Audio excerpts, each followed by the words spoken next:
waiting for my bus. Ito na siya.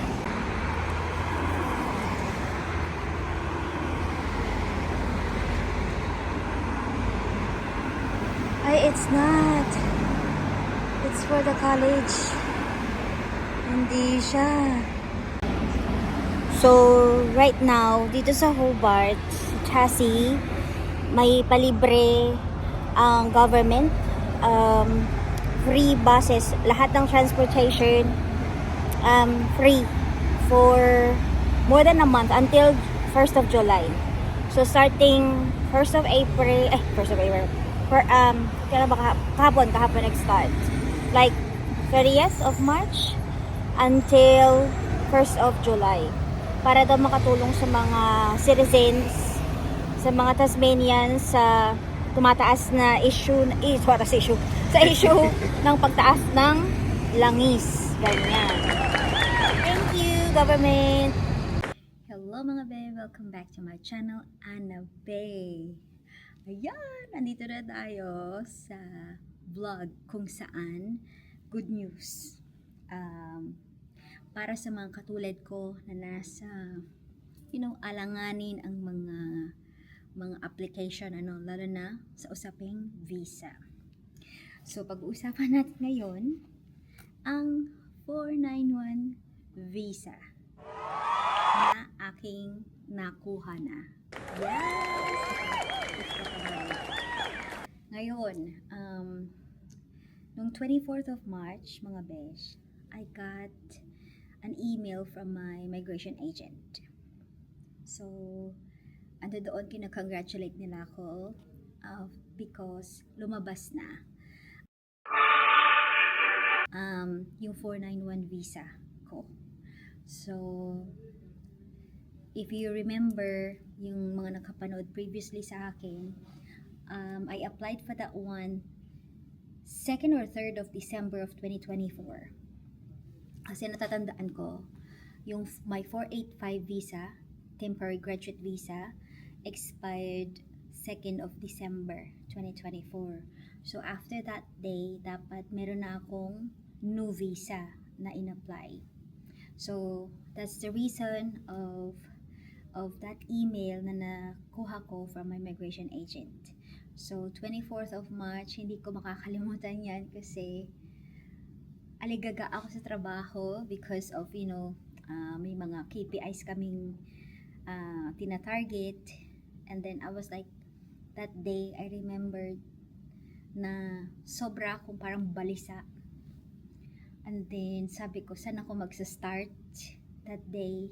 Para kasi merong mga things na nangyayari na parang, alam mo yun, parang hindi mo ma-explain. So, that's the reason why.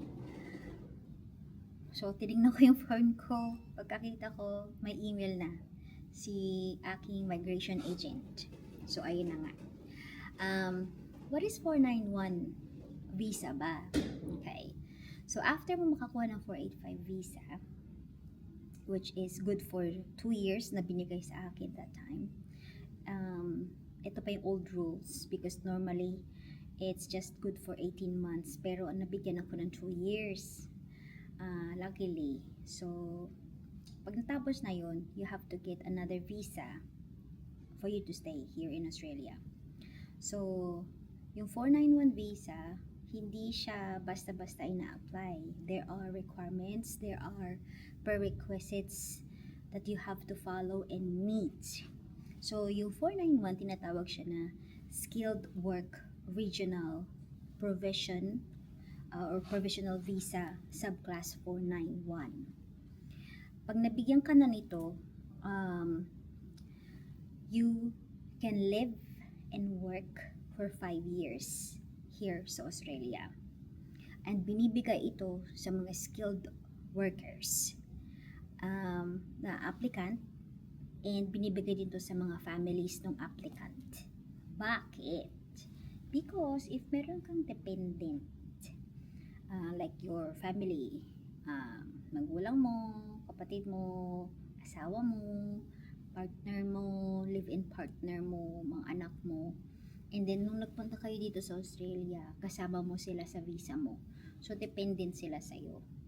So, kung ano yung visa mo as primary applicant, ganun din yung visa nila. Kung ano yung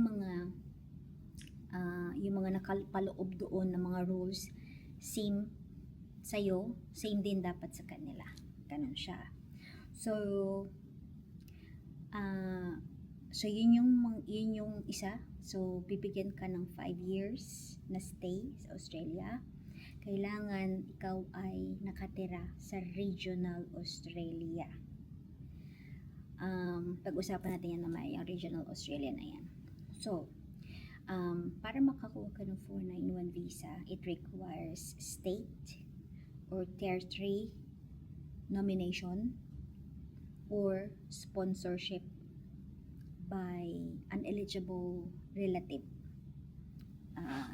mo. Yung applicant, yung main applicant must be under 45 years old.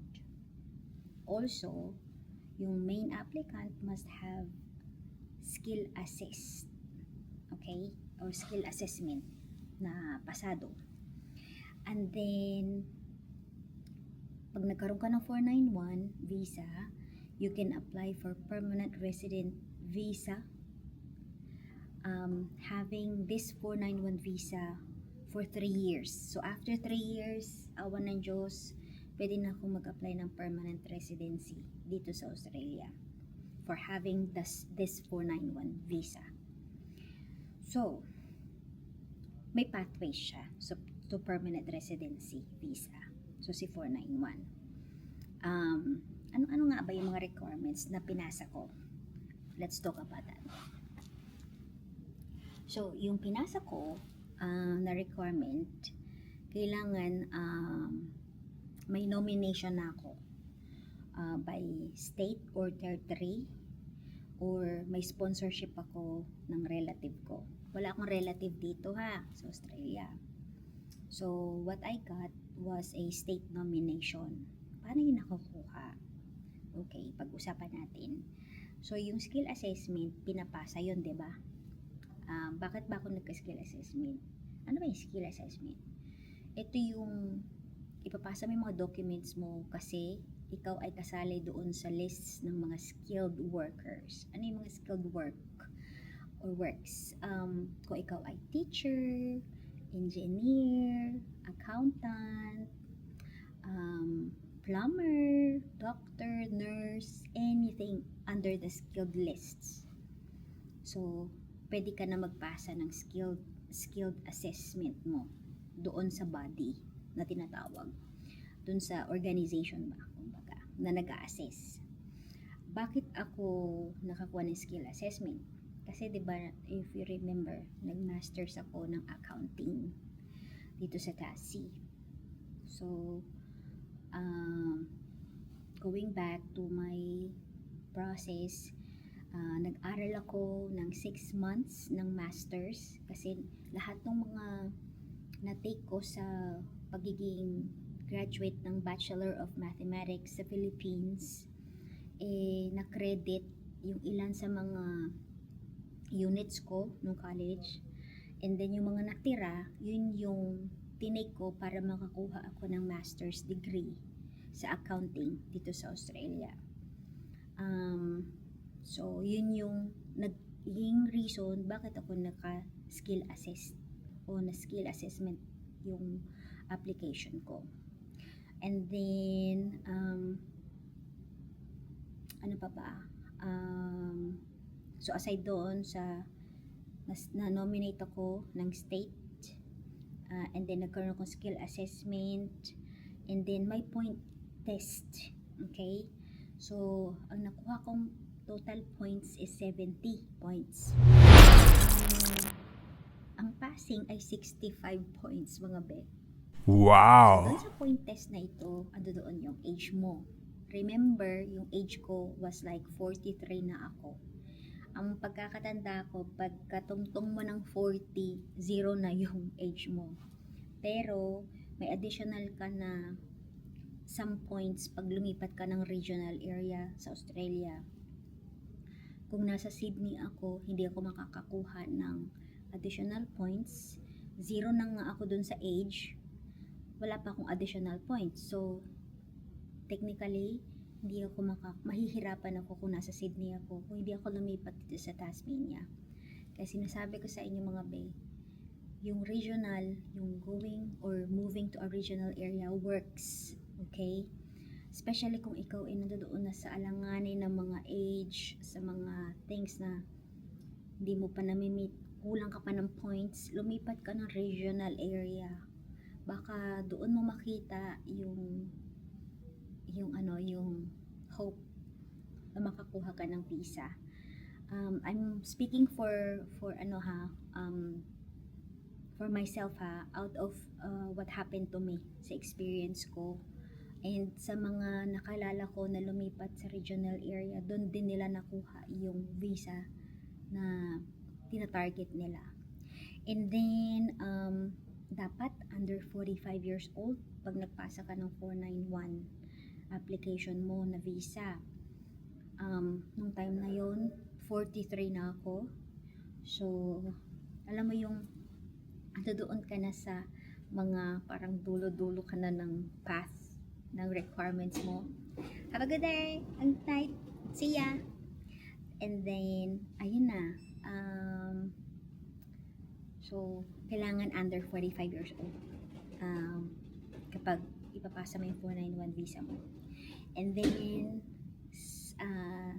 dapat meron kang competent English na result. Alala ninyo, ang aking PTE, it took me 7 tries, 7 exams, 7 takes to hit the target. So, competent English ang kinakailangan. So, yung total ng points ko, sama-sama na yung paglipat ko sa regional area, skill assessment ko, passing, nakatira ako at nagtatrabaho ako at nag-aral ako sa regional area, and then yung English ko na result, English exam ko, competent. So, ang total nun ay 70 points. Ang 491 visa, ang target niya is 65 points. Kung nasa New South Wales ka, mataas yung passing score doon. So, if may 85 points ka, mas mabibigyan ng nomination ng state yung may mga higher points. So, sa akin, kung nasa New South Wales ako, I only got 70 points. Less than pa nga yun kasi kasali doon yung additional points, if you remember, na naglipat ako ng regional. So, pagpalagay natin, mga 55 points lang ako doon kung nasa New South Wales ako. So, good night. So, I will not be able to get the nomination, the 491 nomination, if I only got 55 points total kung nasa New South Wales ako. So, but because I transferred here in Tassie, I was able to get and scored 70 points. So, yun yung reason bakit ko nakuha yung nomination. And then, ang cost nitong 491 visa application, yung visa itself, it is $4,910. So, multiply nyo na lang yan. Ngayon ay nasa $41. When I was like paying that, it was around 39 pesos. What did I say? $41. I-convert mo sa Philippine peso, it was back then 39 pesos, Philippine peso. So, multiply mo yung $4,910 Australian dollars. So, yun yung halaga ng visa application pa lang na 491. Okay? And then, ano pa ba? Dapat ikaw ay nakatira, sabi ko nga, yung location mo nasa designated regional area. Ano ba yung mga designated regional area? Actually, mostly dito sa Australia, regional siya, area siya. Pero ang pinaka hindi sinasabi na regional ay yung mga nasa main cities like Sydney, Melbourne, and Brisbane. So most of Australian, how will I say this, areas are regional, except dun sa tatlo ha, that is based doon sa website ng immigration ng Australia. So Sydney, hindi yan regional. Melbourne, hindi yan regional. And then Brisbane. So yun. Pero may mga sinasabi na may regional area sa Melbourne, may regional area sa Brisbane. Oo, meron. Pero yung totality niya ng Melbourne, hindi siya regional. Okay? So, kailangan mong doon ka nakatira. Doon ka nagtatrabaho. So, kailangan kasi magpakita ka ng proof. So, since nandito sa Tassie, regional siya. Kahit dito siya sa, sa Hobart. So, ayun. And then, ano pa? About dun pala sa English exam na competent na kailangan mong ma-meet. So, meron siyang levels ha. So, meron siyang superior English.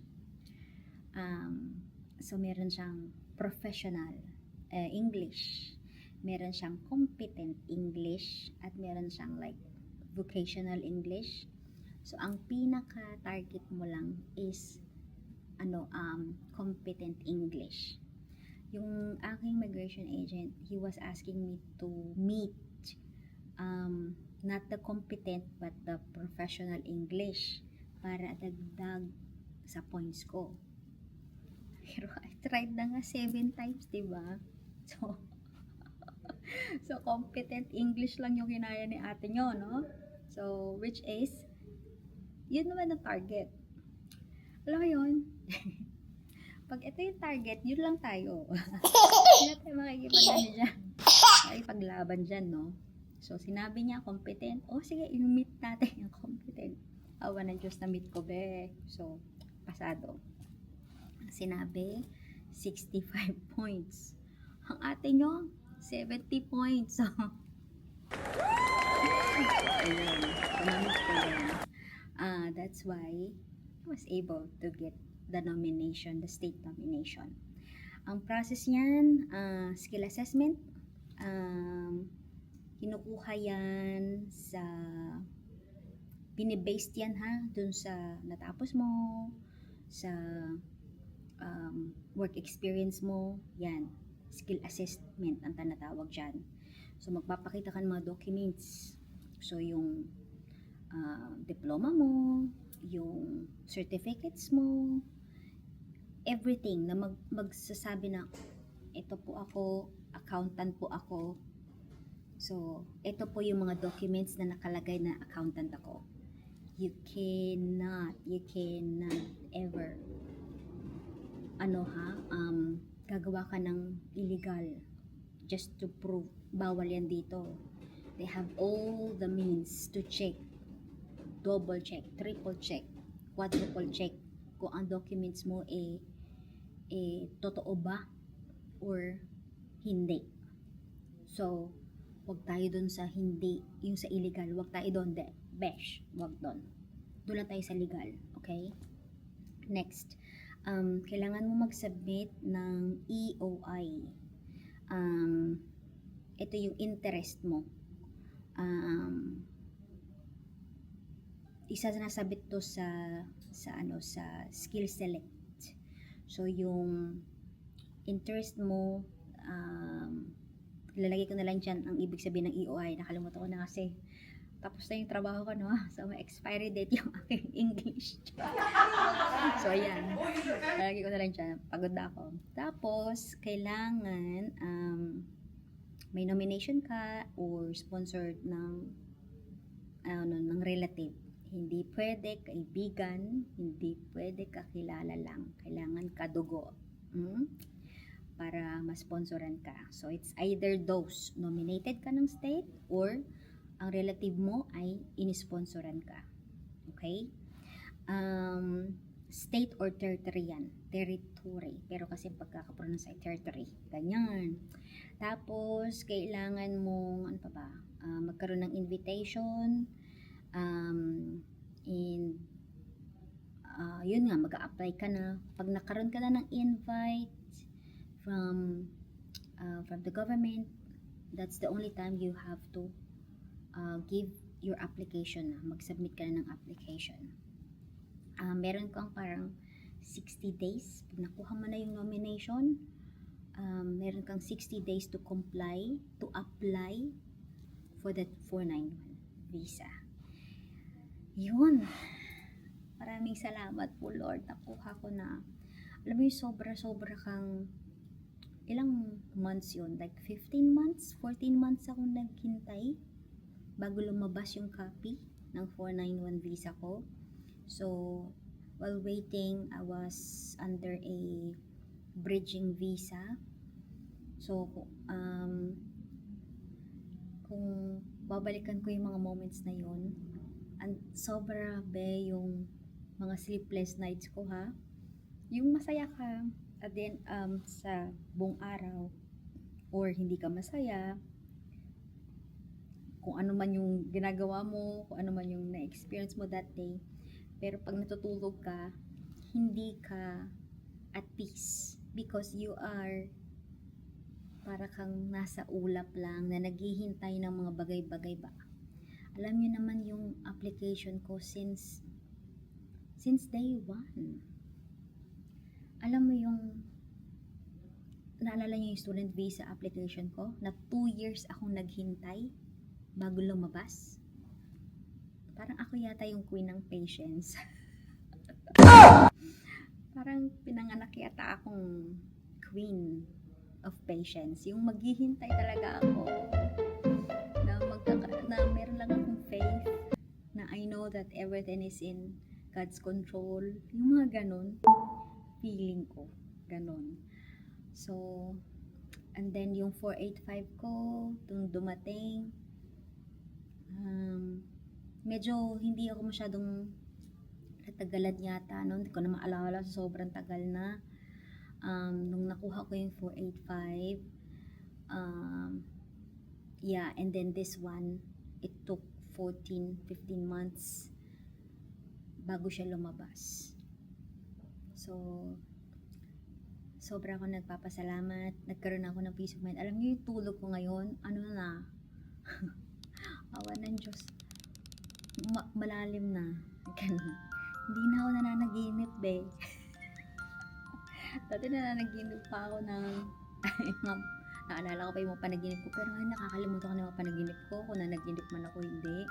Siguro, nagkaroon na ako talaga ng alam mo yun, ng kapayapaan ba? Peace of mind na, sa wakas, salamat Lord, nakuha ko na yung 491, I got it na, thank you po ng bongga.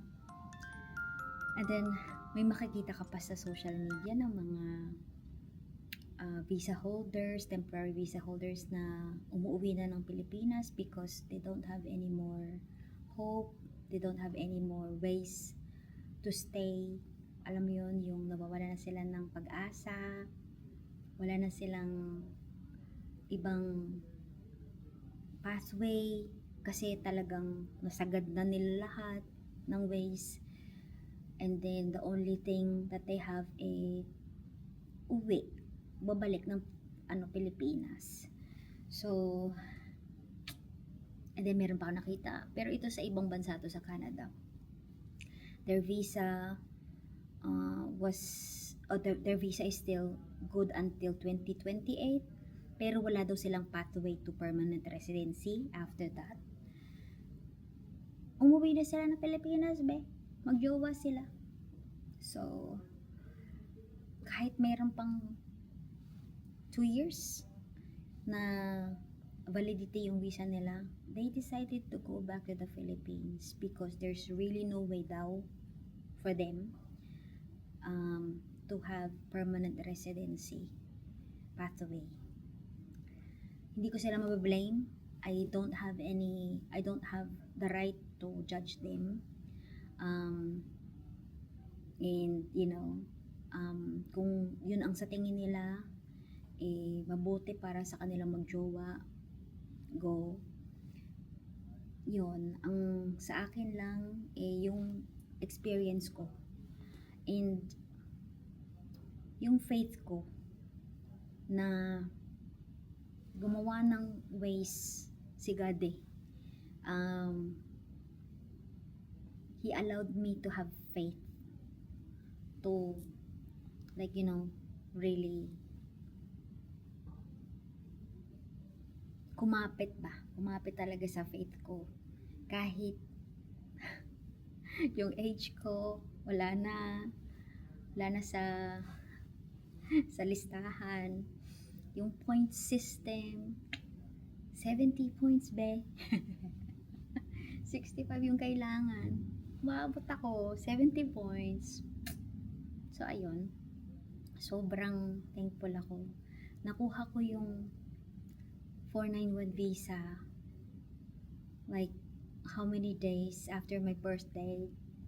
So sobra akong pasasalamat sa Ginoo, sa Diyos. Sobra. Yeah. So I'm sharing this to you, and also look for a great, not good, but great migration agent. Yung migration agent na yung mayabang kasi merong napapatunayan. Gamitin nyo yung yabang nila. Choose them. Kasi they will really do their best.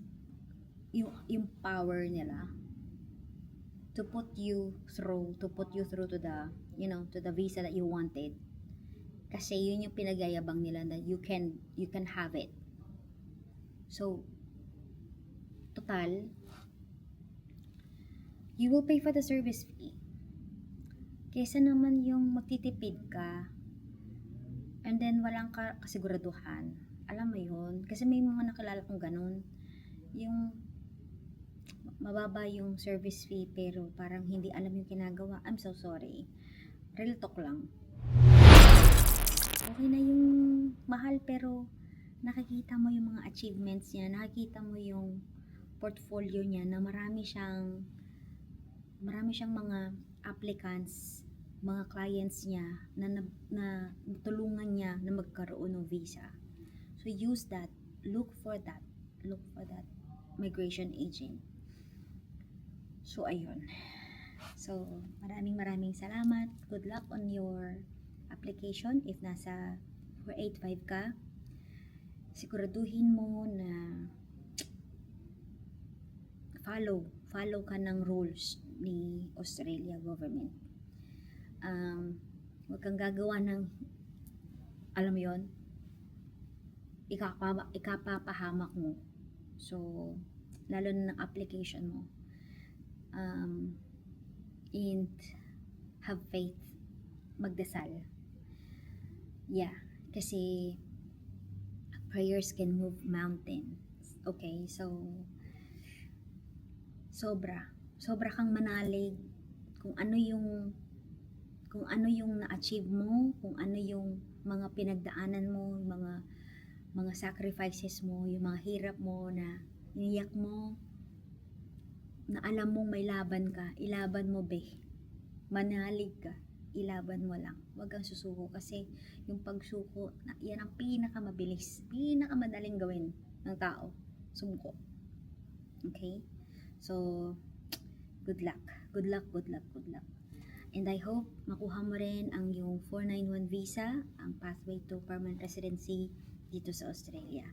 And palagi ko sinasabi, always be good. Maging patas lagi sa laban. Makipaglaban sa buhay. Lumaban ka ng patas kasi magiging patas din sa'yo ang mundo. Okay? And thank you for watching. Sana makita ko pa rin kayo sa susunod kong vlog. Naiiyak ako kasi natutuwa ako talaga ng bongga. Yung puso ko sobrang masaya. Iba yung saya pag may peace of mind ka na kita mo na yung liwanag sa lahat-lahat ng mga pinagdaanan mong sacrifices, hirap, pagod, inis, gano'n. Lahat-lahat na ito na yung 491 visa. Wala. Thank you, Father God, Lord Jesus, Holy Spirit, Yahweh, salamat. So, kita ulit tayo sa next vlog, mga bear. Always be good and take care, ha? Alright, see ya